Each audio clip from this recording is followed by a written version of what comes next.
Is it going? Not sure. Yes. Okay, I'm going to show you. I'm knitting away. They produced, the Record Knitting Company produced many, many patterns, and I'll play with those soon. But you can see here that I'm producing stocking stitch. And so here's the basics of it. You got these two knobs. You use both for the stocking stitch, and out come pegs.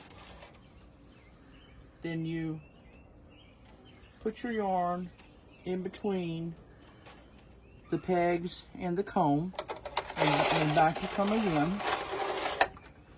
And then you flip over smartly, as they say, give it a little weight, come back down, and come off the pegs. Let's do it again. So out come the pegs, in between the pegs. Let's make the next row of perspective stitches. Over you go.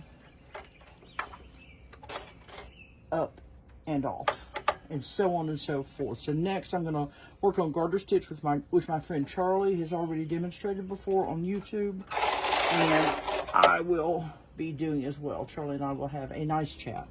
As he said one time to me, what always fascinated him with these old machines, aside from the fact that they're kind of pleasing to work with, is that he wanted to look at the stuff that was going to be the next best thing, but somehow failed.